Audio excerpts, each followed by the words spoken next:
Welcome back, everybody, to the NBA 2K25 MyNBA expansion series with the Mexico City Aztecs. We are entering another offseason here in this episode because last episode we lost in the second round against the Utah Jazz in heartbreaking fashion.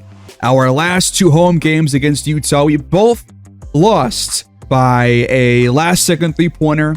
First one by Andrew Lee, then it was Keontae George having the game of his life and dropping 45, 8, and 9, and that would knock us out of the playoffs here in just our fifth season.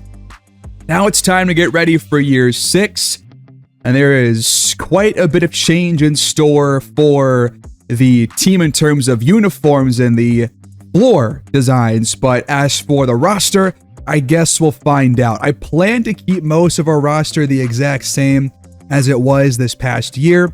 I liked a lot of what I saw. Obviously, our defense was not very good against Utah, but they were the best offense in the regular season. It was going to be a tough battle coming in. I'm not too surprised by the result, and I'm disappointed by how that did happen, but it is what it is.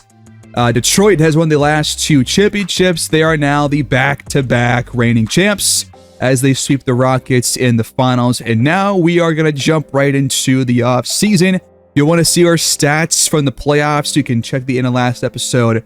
But now let's dive into the offseason here, entering year number 6.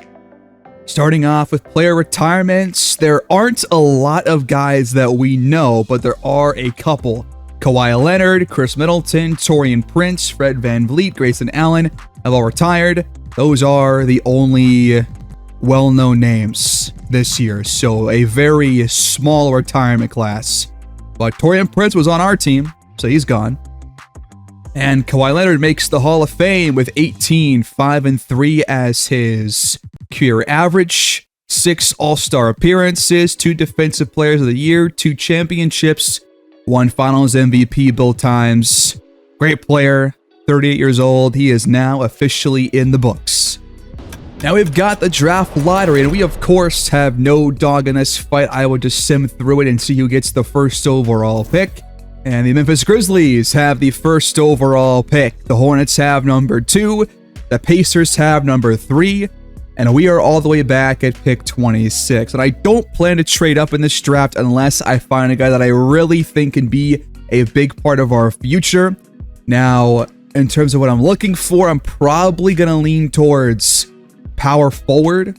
But I think at this stage, really, I'm open to most positions. So I guess we'll find out as we go along. And I will go through a handful of prospects that I'll find in the batch of guys we want to try and target, but again, I doubt that I end up trading up in this draft. It just seems unlikely. And we have hired Al Thomas as our new assistant GM on a 4-year deal. This is going to be the last year for head coach Horace James Jr., so it's a big year for him. So if we don't end up getting to the conference finals or perhaps winning the conference finals based on what we see and put together team-wise, then he could be on the chopping block and we could replace him next season. So I guess we'll find out how this next year goes. We'll base his future on what happens here in year 6. But just know that Horace James Jr. is coaching for an extension. That is the goal. And we're going to hire Marion Madsen as our new head scout on a 4-year deal. He will keep both coaching and scouting maxed out with the bonus staff. In the draft combine, Ben Booker was the best standing 15-foot jump shooter. He had 3 guys tied for first place for moving 15-foot shots. That was Harry Wright, Nelson Rollins, and Luke Vincent. Standing college threes, you had Damian King and Bryce Buckner as your top 2. Moving college threes, number 1 by himself is Freddie Anthony.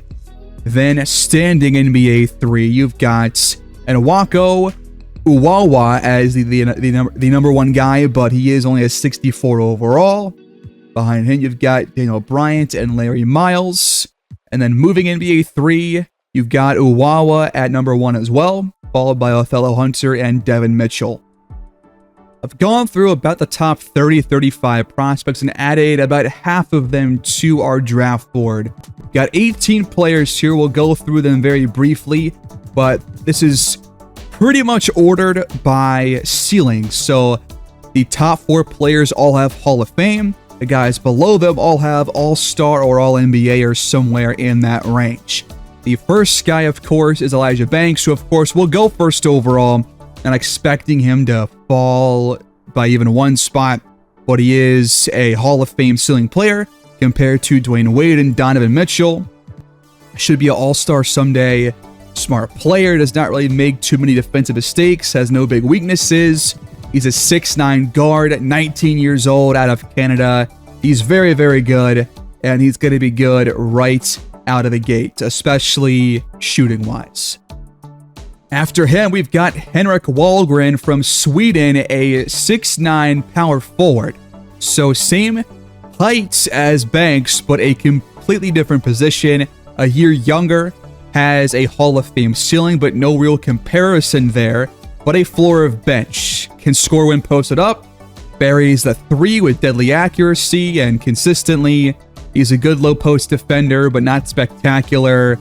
Does lack some floor awareness in passing situations, and it's not a good leaper, so that will kind of affect his rim protection, but he is a really solid player, has the high ceiling, has no badges, and will be a good player to help you spread the floor. But otherwise, he does need quite a bit of work. Next up, you've got Othello Hunter, the 6'1 point guard out of Purdue, 20 years old. Isaiah Thomas Hall of Fame comparison, so a bit undersized, but can give you some real offense. He's a future NBA superstar, good leaper, can crash the boards at 6'1, that's impressive. Good on-ball defender, can really rack up some steals, but is a poor finisher through traffic. And he's got the break starter badge, which will definitely help out in transition. And he has a lot of attributes in a good starting place, but nothing that really stands out, at least right now.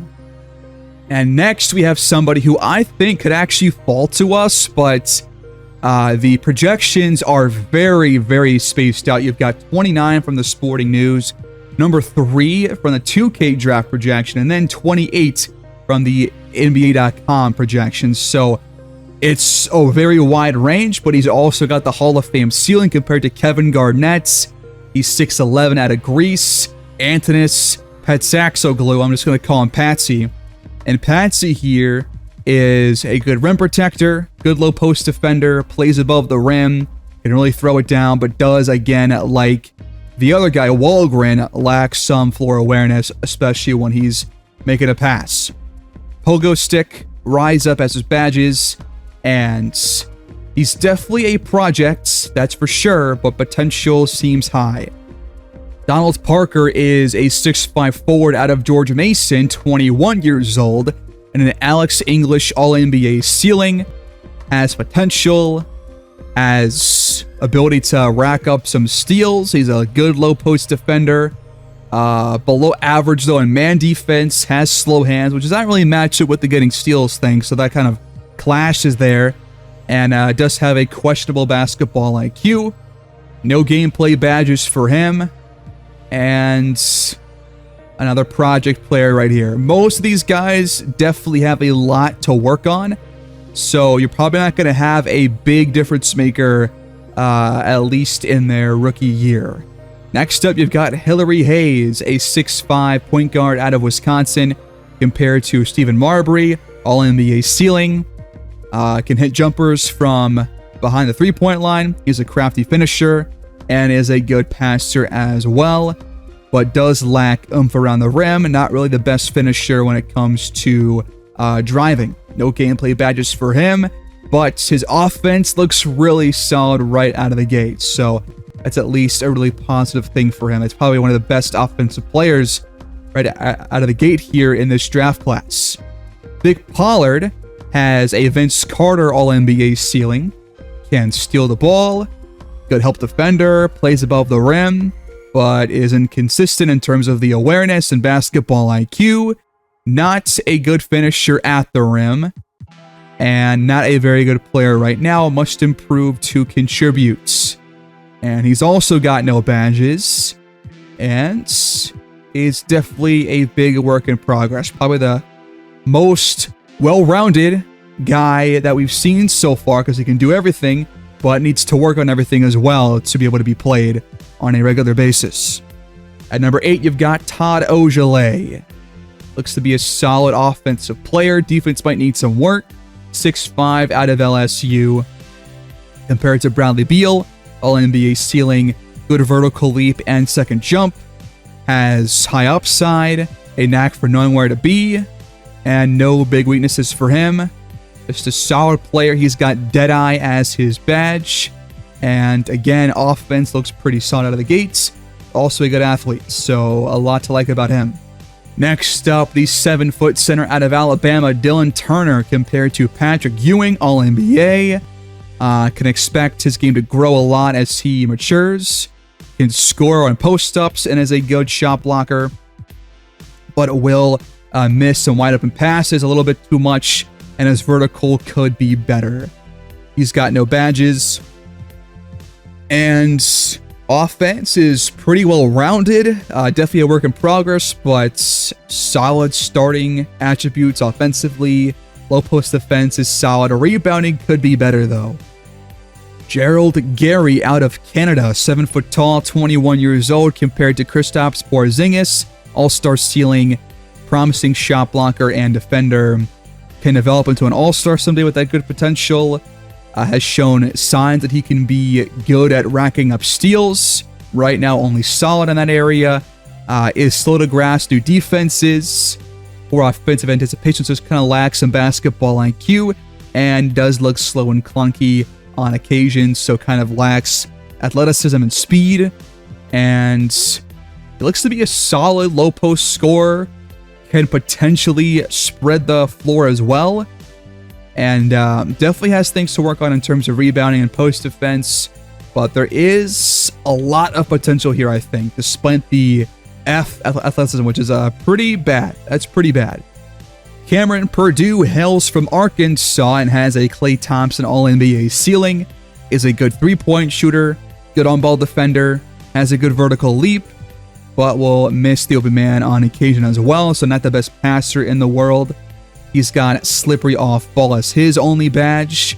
Almost every player in this class is definitely lacking badges, but there are less of them here in this game than in previous 2Ks. Not going to worry about it too much. And he looks to be a really solid offensive player as well. Can really shoot the ball.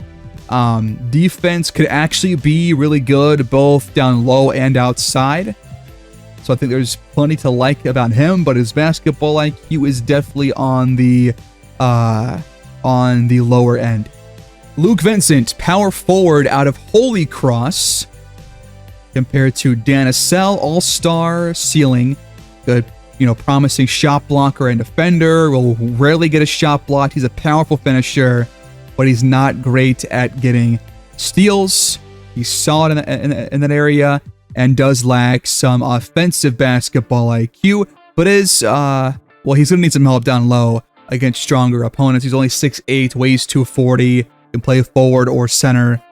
It is not great down low, so what can he do? He's got the Challenger badge. That'll help for outside defense, and his offense is looking solid as of right now, but pretty much everything else is a concern. Lewis Shaw out of Tennessee, 6'3", weighs 195, compared to Donovan Mitchell, all-star ceiling, good help defender, can steal the ball, plays above the rim, no big weaknesses for him, and no badges either, with good inside scoring, can definitely knock down threes within a couple of seasons. Defense also looks pretty solid. Could he be that kind of Marcus Sasser kind of a player for us in a couple of years? Maybe. Is he better fit at shooting guard? Probably. He does not have a point guard as a secondary position, so we'll have to see. But a lot to like, a lot of promise here for Lewis Shaw. Then we've got Freddie Anthony, the 19-year-old shooting guard out of Oregon, and he is compared to Bradley Beal, All-NBA ceiling. He's got high potential, Really good when attacking the basket, can create his own shot, and is a solid player when it comes to forcing turnovers. But he's a poor finisher apparently, lacks some basketball IQ and court awareness. No badges for him, but offense looks really solid. Defense might not be great, but it will at least have a promising future for outside defense. Out of UConn, you've got 6'5" forward Braden McCaw compared to Cliff Hagan, all-star ceiling. Solid low post defender, but 6'5", 204. That's going to leave him susceptible to bigger players when he's being backed down in the low post. Can knock down jump shots from the mid-range. Can steal the ball sometimes, but again has issues scoring with his back to the basket. Does not play above the rim, and is not very aware in terms of passing. Lacks badges, and is pretty much only going to be good out of the gate at knocking down threes. Otherwise, will definitely need some work, but he could be a really well-rounded player in a couple seasons. Almost to the end here, you've got Matt Hayes out of Dayton. He's 6'9", weighs 250. Compared to Chris Webber, all-NBA ceiling. Good low-post defensive presence. Good shot blocker and defender. Should be an all-star someday, but does lack some offensive basketball IQ. Has no badges, and is a project. Penultimate player on the draft board here, Ben Booker out of Kentucky. 22 years old, 6'4", can play guard. Good playmaker, good inside scorer, lacks outside defense, and just as a whole, defense is a big weakness for him. And he's compared to Stephen Marbury, all-NBA ceiling, upper echelon shot creator at the next level, good vertical leap, is a good passer, but will occasionally turn the ball over, can barely dunk, not a good finisher, has unpluckable as a gameplay badge. But offense is going to be really solid, I think. Defense, completely opposite. The final player on the board is Devin Mitchell. Bruce Bowen, all-star ceiling, good dunker, solid finisher. Has potential to be a good player. Good at holding his spots. Does not do well when trying to post up, so kind of poor inside scoring, it seems like, or poor post scoring. And will turn the ball over on occasion as well. He's got no badges and is very well rounded, but at 6'4" and playing forward, how high is his ceiling really? That's the big question about him. But I mean, the only concern I think is basketball IQ, but that is very low for a lot of players coming in the league. So he might be one of my actual top options here with our pick. So I am honestly not sure who we're going to be taking here, but we're going to have to be 26 picks to find out, or 25 picks to find out. Let's see what happens. First overall pick belongs to Memphis, and with it, they do select Elijah Banks as expected. Hornets number 2, they take Todd Ojale out of LSU. That's 2 guys off the board out of 18, so we're going to keep this in mind. The Pacers take Henrik Wahlgren, who had Hall of Fame potential. That's 3 players off the board. And the Pacers will be, or the Wizards are going to trade away this pick to the Knicks. And they will get Mikal Bridges and Peyton Watson in this deal. The Knicks trade all the way up to select Donald Parker out of George Mason. Another guy off our board. That's 4 in the first 4 picks. Philly is going to make another trade. And the Hornets have traded back into the top 5. They give away Nick Smith Jr. because they are looking at a new point guard, Hillary Hayes, out of Wisconsin. 5 players off the board. Heat, next up, pick 6. They take Matt Hayes. So far, no non-draft board players being taken. The Nets have pick 7. They take Devin Mitchell this early. I wasn't sure how early he was going to go. He goes at pick 7. Lakers are next. and they take Nelson Rollins, the first player not on our draft board. Thunder next up, they take Freddie Anthony out of Oregon. The Kings take Tracy West. The Hornets have their third lottery pick. They take Cameron Purdue. And our board has now been cut to about 5 or so players. And it's getting even smaller. Othello Hunter goes next. Wizards back on the clock. Another lottery pick for them. Or I guess they did trade back. And they will trade this pick as well. Not a fan of this draft class are the Wizards. Ethan Love heads to Washington. The Kings trade up because they want Antonis Petsatsoglu out of Greece. I think that was the last Hall of Fame player that was on our draft board, at least potential-wise. Warriors next up, they take Ben Booker. We only have like 3 or 2 players left on our draft board.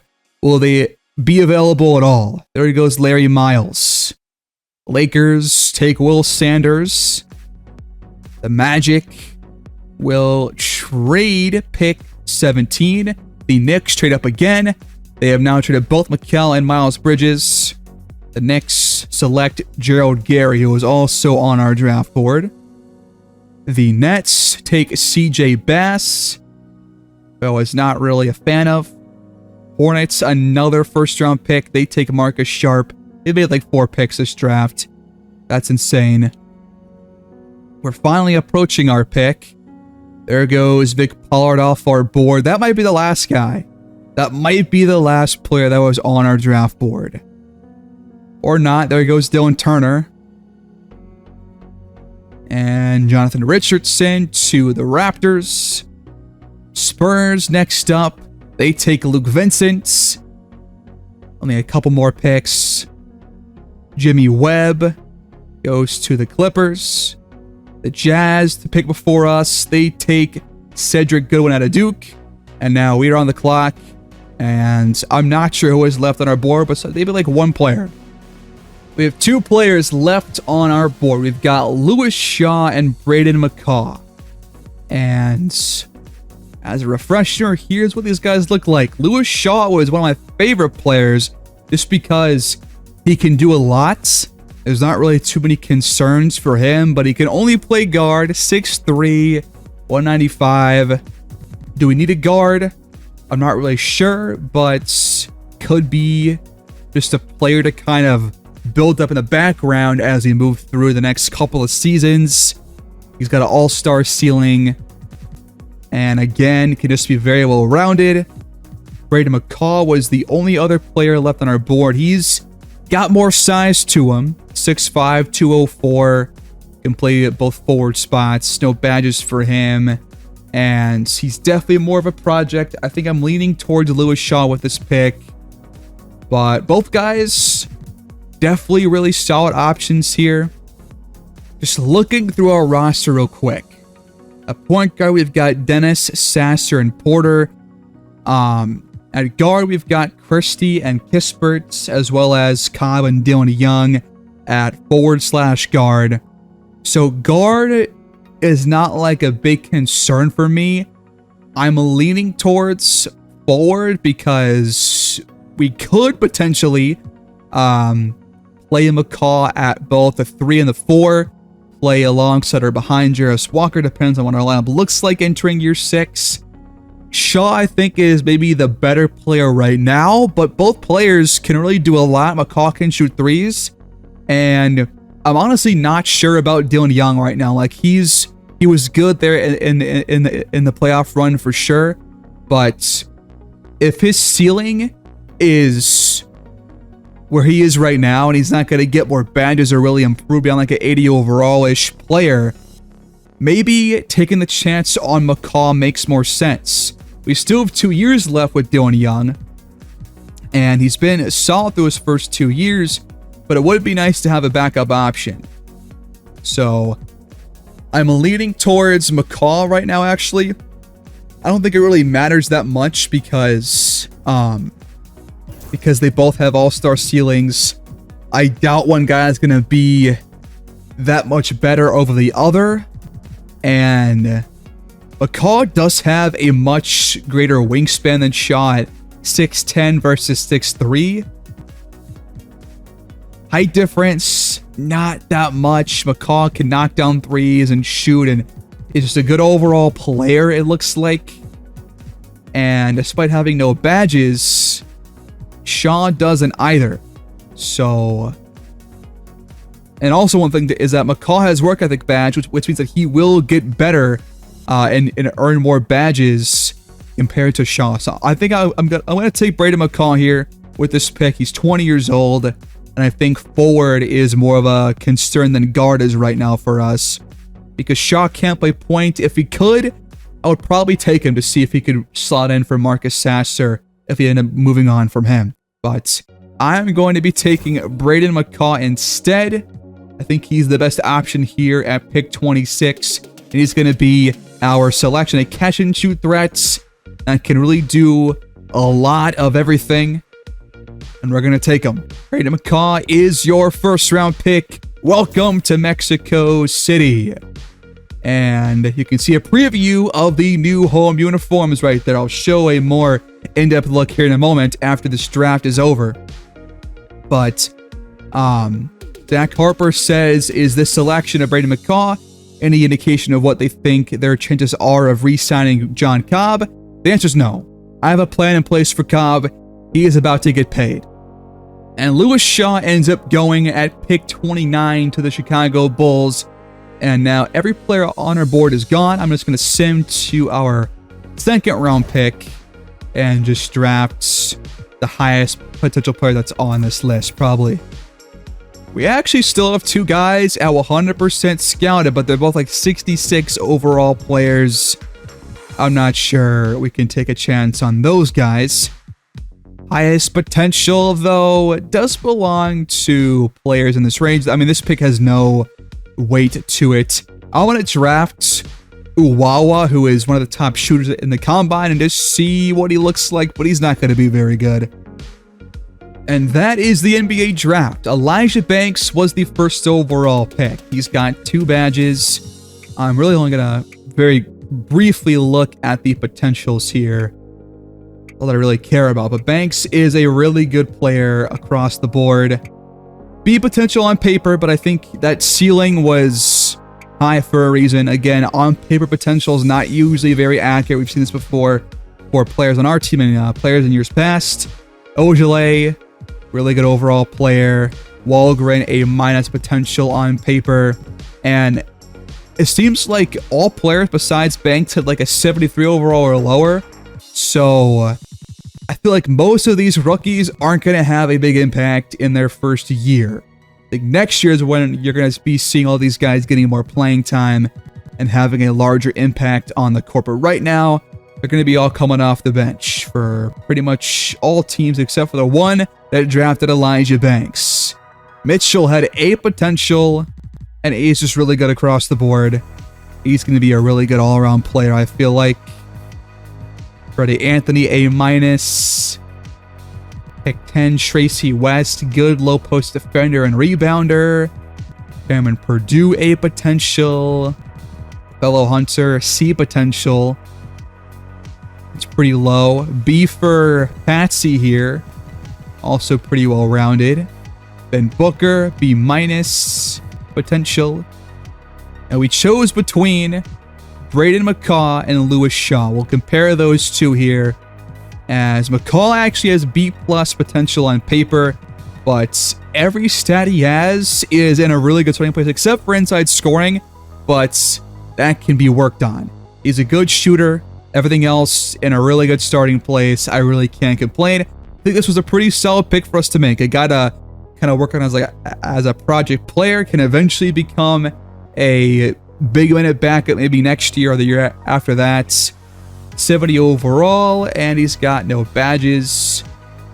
And I don't think he has any personality badges either, because I can't even scroll over. So he must not have work ethic actually, which is going to kind of hurt. And we picked him over Lewis Shaw, who's got B- potential. And he's actually even better out of the gate than we initially thought. But I think either pick could have worked. In the second round, we selected Uwawa, who is a 66 overall rim attacking point guard. Offense is okay. Defense is not good at all. Rebounding is awful. See potential. He's probably not going to actually get a contract here. Yeah, we're going to decline that offer. Maybe I'll do a two-way deal instead. That might work better. Let's try that. We're going to accept all three options for David Dennis, Kylan Moore, and Dylan Young. Dennis now entering year 6, which will be his 4th year in the NBA, which means the last year of his rookie deal. I think he's a really big question mark because he shot the worst of anybody on this team back in the playoff run. I think if he shoots better, we most likely come out on top in that series. Again, the difference was only like 3 points in that series. That was the difference, was 2 3-point shots that put Utah in front with no time for us to answer back. That was it. So if we get better point guard play, we probably come out on top, but it's not all on him. So we're going to take all 3 of those team options. And now we will, of course, have the qualifying offer to give out to John Cobb. And I am going to let both Lawrence and Walsh become free agents, but I'm definitely thinking about bringing Walsh back. But for Cobb, we're going to offer him a massive deal once we are out of moratorium.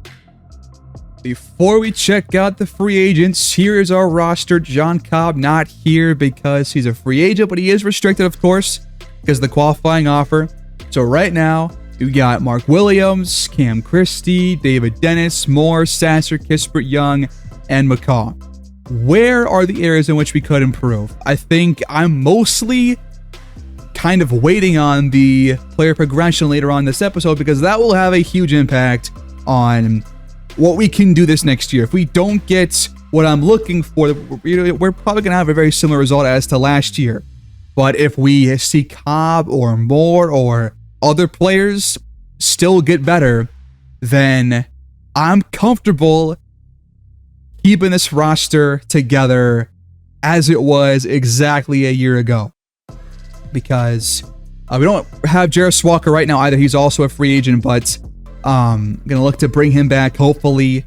And if we can, I'm going to feel pretty good about where this team is going. But I guess we'll jump in and see who's available and how much cap space we actually have to use. Deion York is a restricted free agent, but De'Aaron Fox is unrestricted. Cobb is the 3rd highest rated player available, also restricted. You've got unrestricted Robert Dillingham. Whoa. That's a pretty big player. So he was not given a qualifying offer by Minnesota, which is crazy because he's a really good player, only 24 years old, and in the past couple years has been a 25 point per game scorer. Not the best shooter, at least from the field, but still not bad, don't get me wrong. He's a really, really good point guard. So he's available. You've also got Dusty Beasley, who's a restricted. Sohan is there. Jarris Walker, I still want to bring back, but he might be asking for a lot of money, which I'm not sure if we can exactly afford. More restricted free agents down here. You got Dyson Daniels, who is available. That could be potential pickup if we have the cap space. So definitely one of your weaker overall classes, but there definitely are lots of players to like.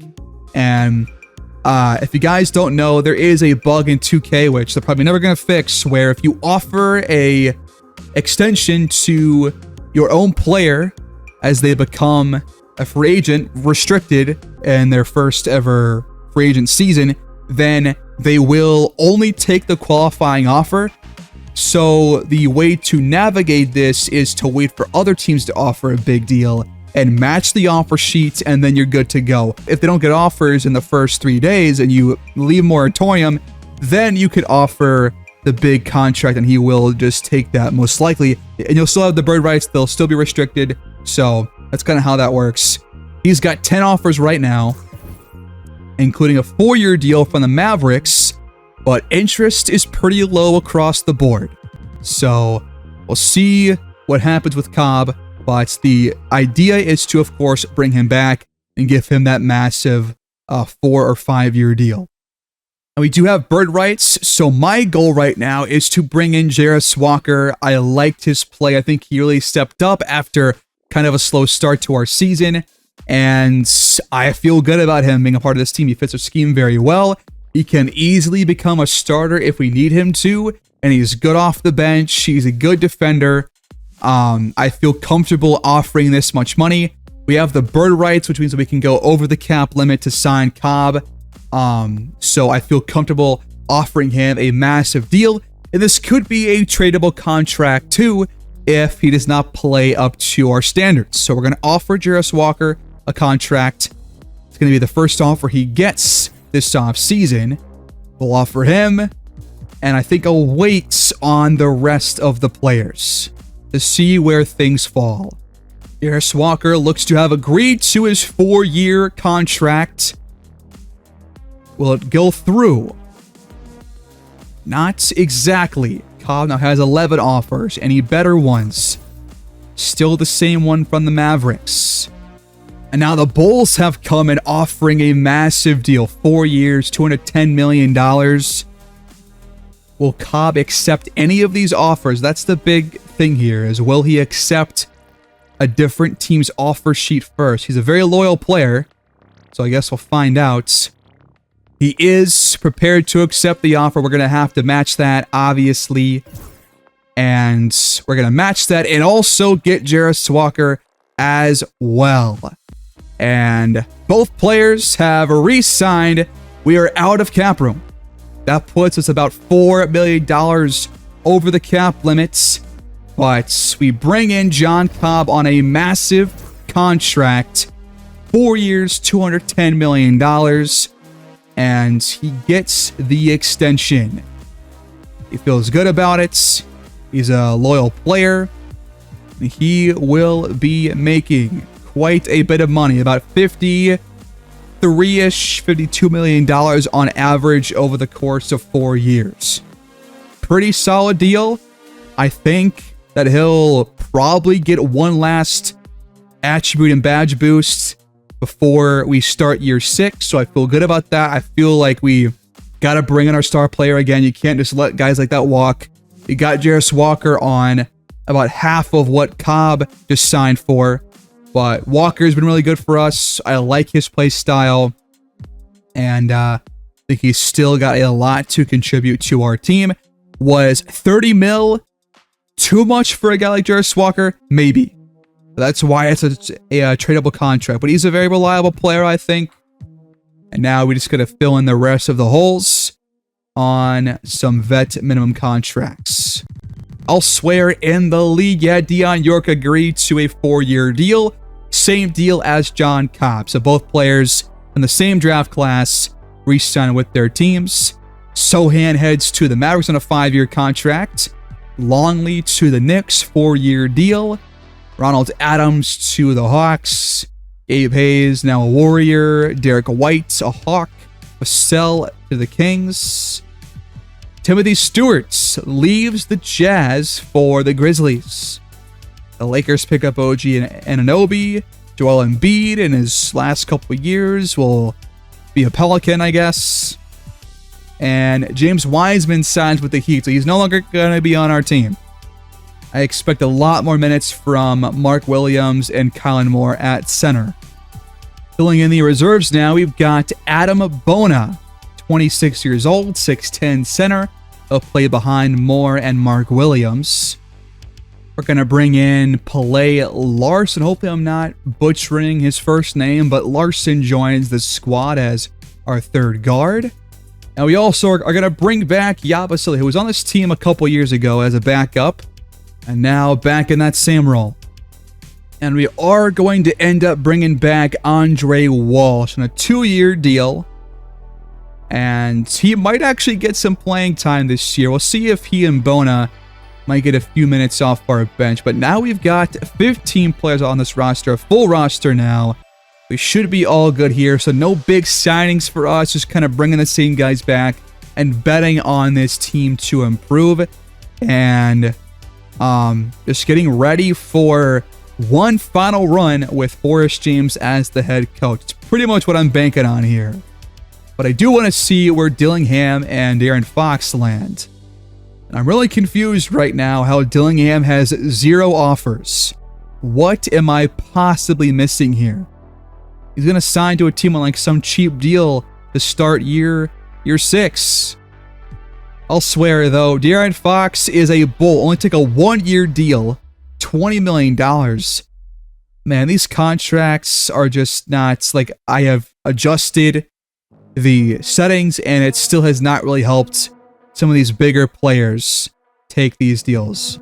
But there you go. Dyson Daniels now over in Baltimore. A big pickup for those guys who were a playoff team a year ago. But those are all the big signings that we've seen. Well, here we go. The moment of truth. It's always a big moment in these episodes. This one might be the most important because of how we approach this offseason. Let's find out. Player progression. John Cobb up to a 92 overall. And he gains 4 badges compared to last year.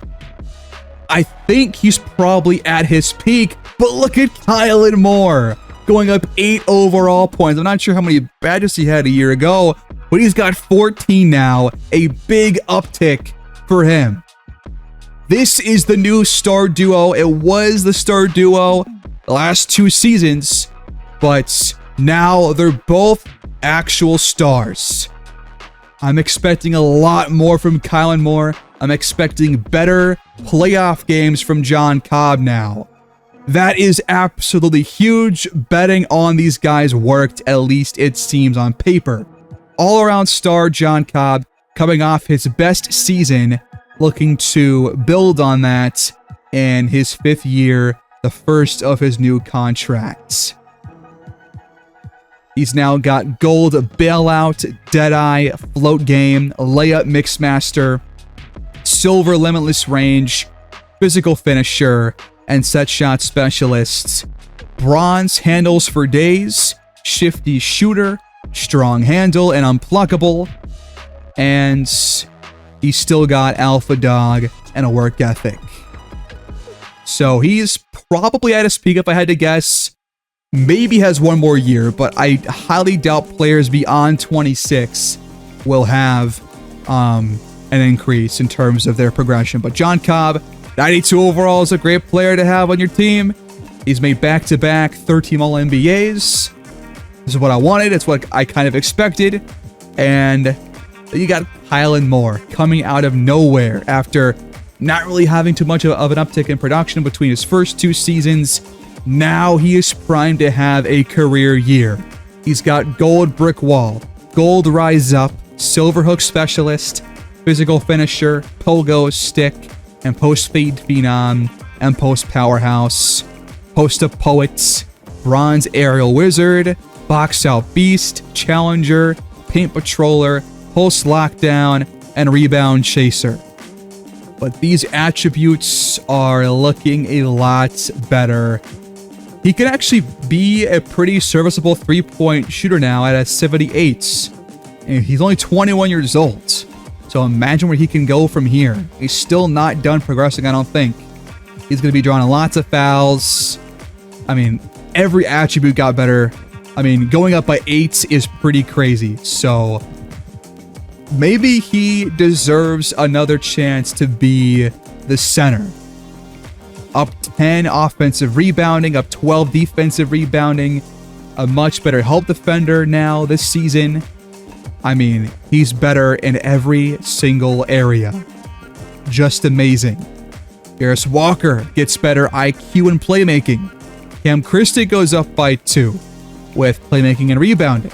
David Dennis goes up with outside defense and 3-point shooting.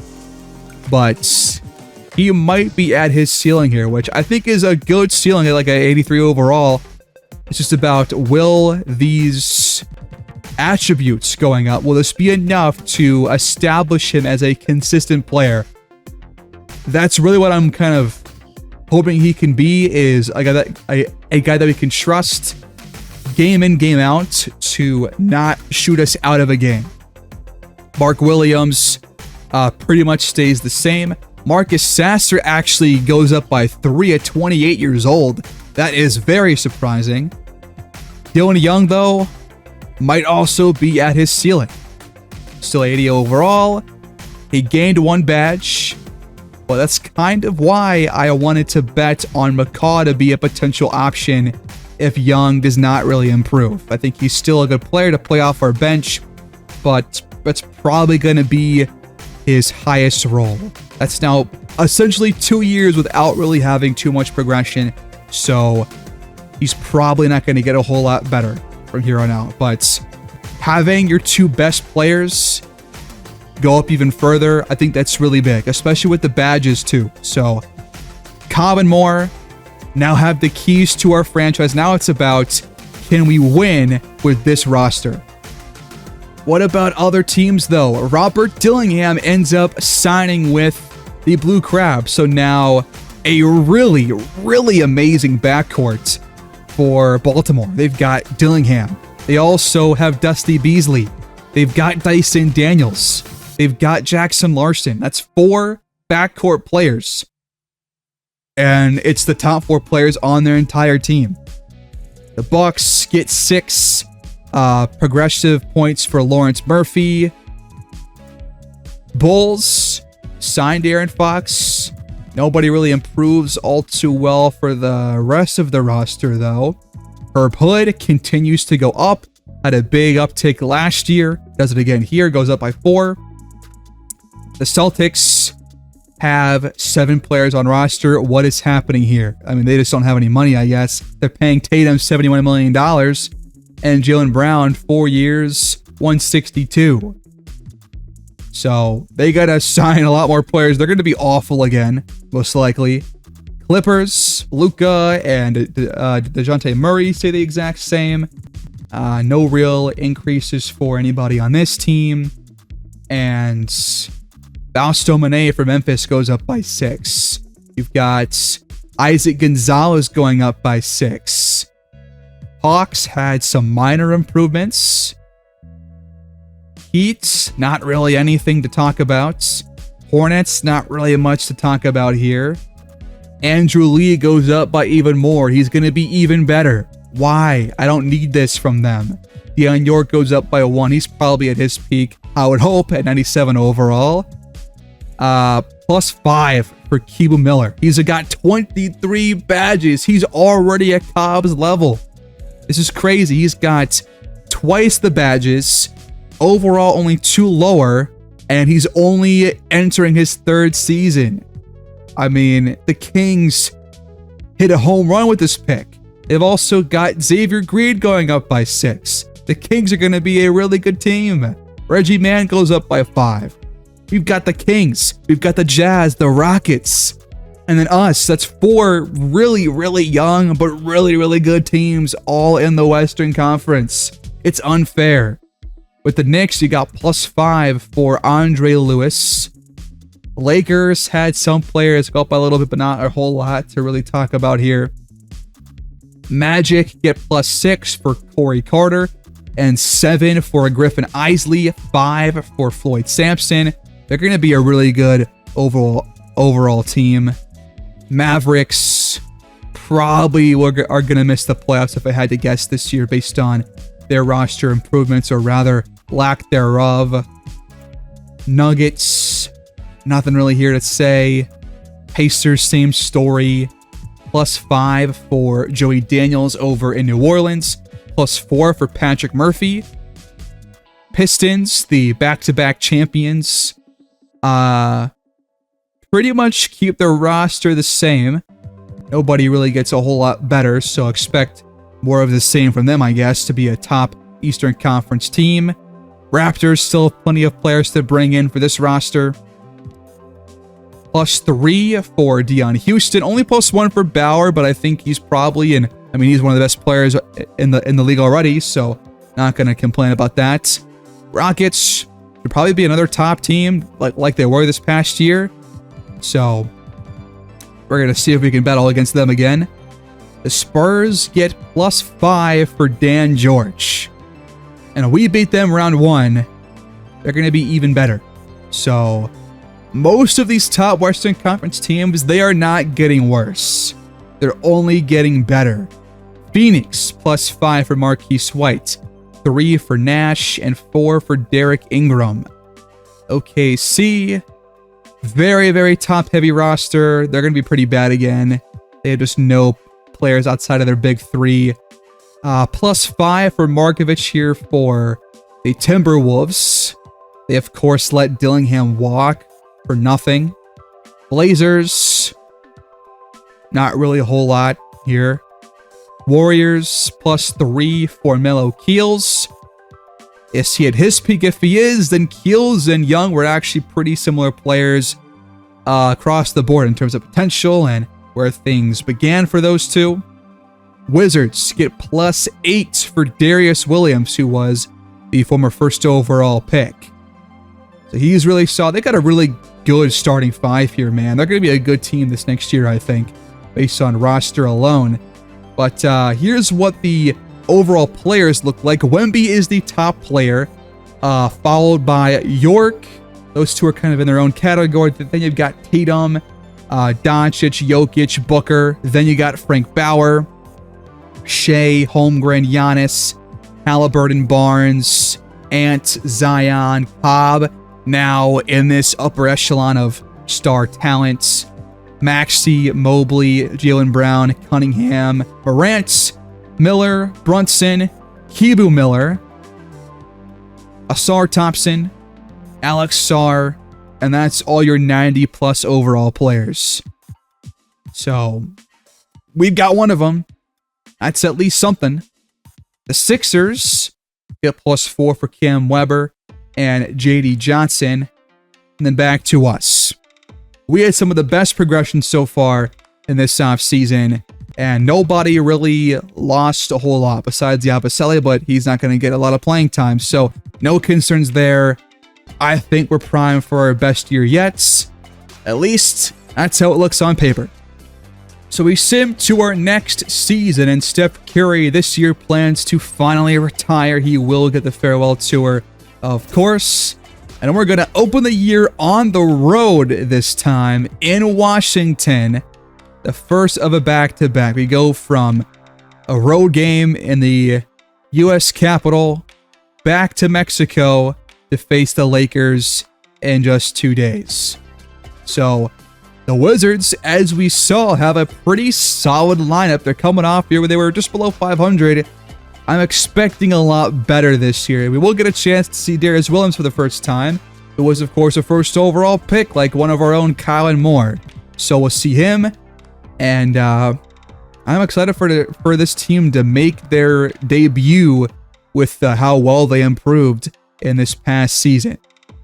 And right now, they've got us as a contending team entering year number 6.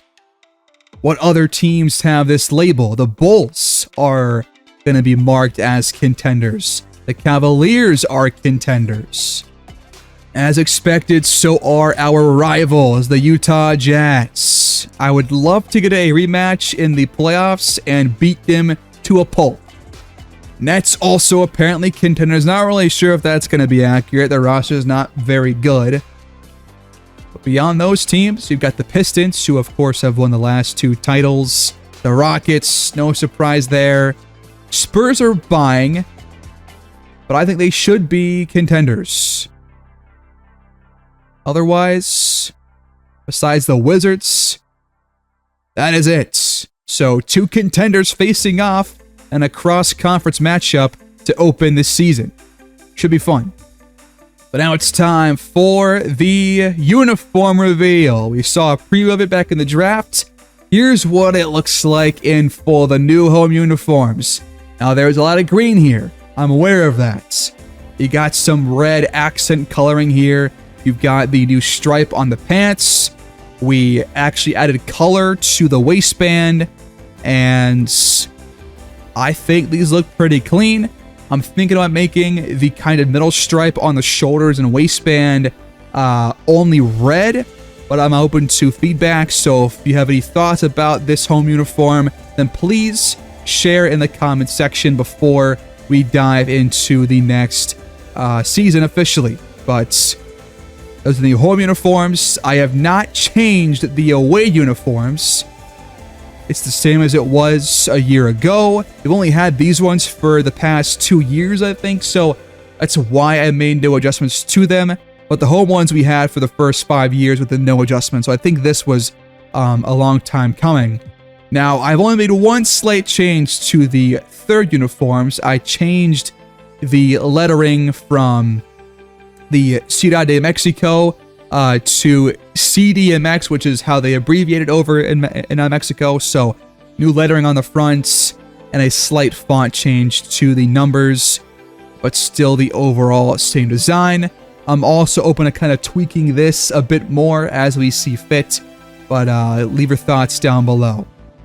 What about the court, do you ask? We have shifted away from the red apron to a green apron with red lettering on the outside. The court has changed a color bit. I think it's a bit lighter than it was last year. We changed the color of the paint to red and not green. We have changed the overall design of the court from herringbone to the regular, just standard wood pattern. But new courts. Looks a bit different, just gotta switch things up a little bit here, but I think it looks honestly better than a year ago. So there you go. Now comes a big question. What do we do at center and power forward? I think there is a case to be made for both sides. The first being that we should keep the same starting five that we had a year ago. We should keep Dennis obviously in the starting five without a doubt over Sasser.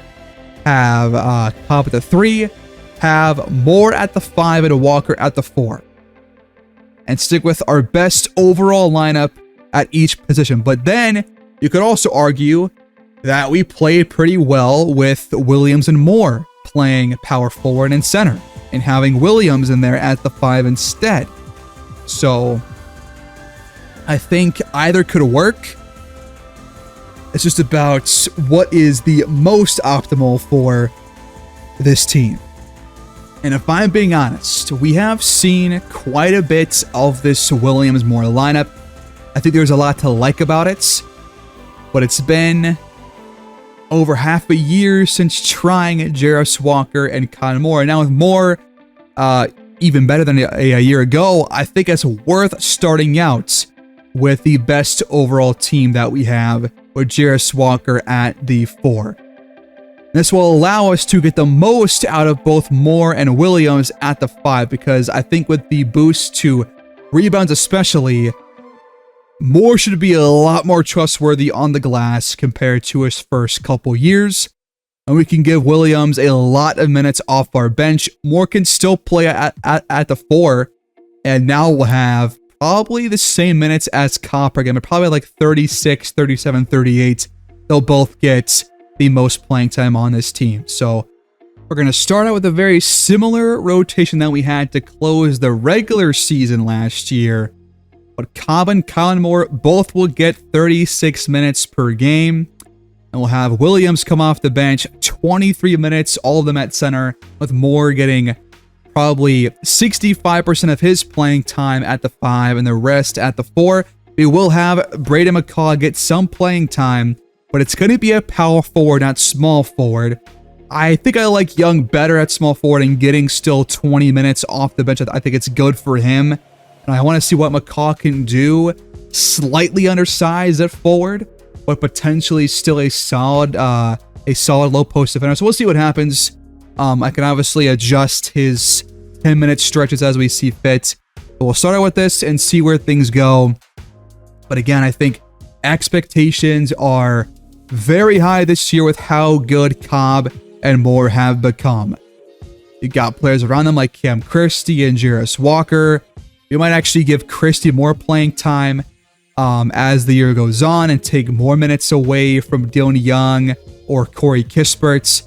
We'll just see what happens. But I don't want to play guys too much early on, because then, of course, that will leave you to guys getting tired throughout the year and having some fatigue. So we'll see how we can manage that. But I'm going to start off with Dennis, Christie, Cobb, Walker, and Moore as your starting 5 in year number 6. Before I forget, somebody was asking for my settings. I'm going to briefly show them. So you got to copy them, just pause and take a screenshot or just take a look at it and copy as we go along. Just going to go through all the settings real quick. Here's the off-season automation settings. Everything is just on off. Features, 10 protected players. Draft class quality is up to you. I am using custom classes right now, so that will be up to you. There's injuries. Difficulty. This matters a lot in terms of contracts and trades and how tough simming is. So copy these as you will. Simulation affects games that you only sim through and don't actually watch or play. So just keep that in mind. These will get you some really good results, though. These are very realistic. They've been really good for us in the first 5 years. Now the ticker is just up to personal preference. So whatever you want to do, that is up to you. And that is the general settings right there. Now we've got the team settings. I've got most of this stuff off. I do have the morale on because it'll play more of a role in terms of if players want to re-sign with you or not. So keep that in mind.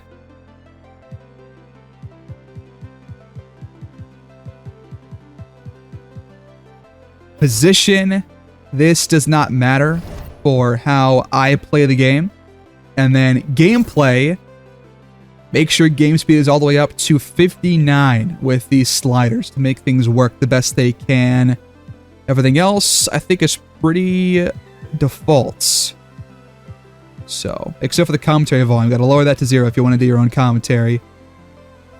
And then outside of that, you've pretty much just got the tuning sliders. Here are the trade sliders right here. And player trade value, how you can test it down here. Adjustments to how players see different, or how teams see different players in terms of trade value and things like that. Draft pick value, pick depreciation, progression. I have it at 25 and then 75 regression rate, so it'll take longer for players to reach their peaks, and players will regress faster as they reach veteran status. Attribute progression in the growth phase. I have not touched any of this, I don't think. So all the phases should be the exact same as they were when you start the game. There might be a couple variations here and there, but very minor tweaks if there is. So keep that in mind. Decline phase. Again, I'm pretty sure I have not really touched any of this, so I wouldn't really worry about it too much. The progression and regression rate is what really makes the difference here. Contracts. This matters a lot. Make sure you have this set when you start your save, because it'll have a major impact on the future of contracts and free agent signings. And that is all for those. The final set is going to be CPU user. We only care about CPU here. So these are what I have right now. I've been using these for the better part of the year, or for the better part of the last 2 years, and I think we have got them pretty much nailed down to a science. Maybe if you want to adjust the pick and roll coverage, you could increase defensive awareness. But besides that, I think everything else is pretty much perfect. So yeah, we'll go through these real quick. Again, pause if you want to take a look. And then we can move on to the end of the episode and close things out. Looking forward to our new season.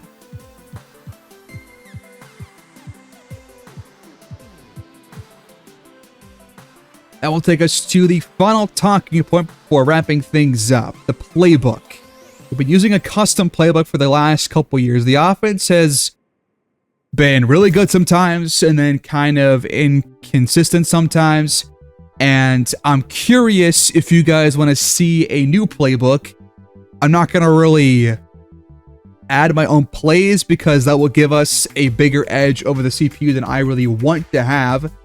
I feel it's more competitive and more fun if we don't have so many options that the CPU teams don't have, and that includes the playbook. So I'll still download a custom one, but it's up to y'all. Do y'all want to see a new playbook? Because if so, I could just download a different one and change things up a little bit. I doubt it'll really make things too different, but you could always shake things up by doing that. So leave your thoughts down below if you want to see a new playbook.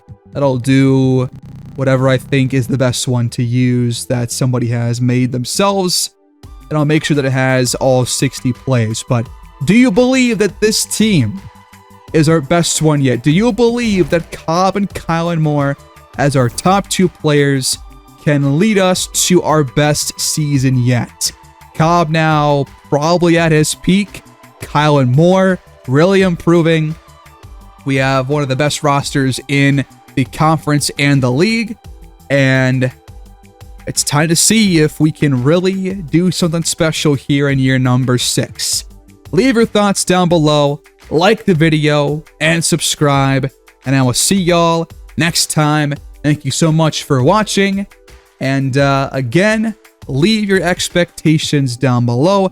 I will see y'all against the Wizards on opening night on the road in Washington. Take care and have a great day.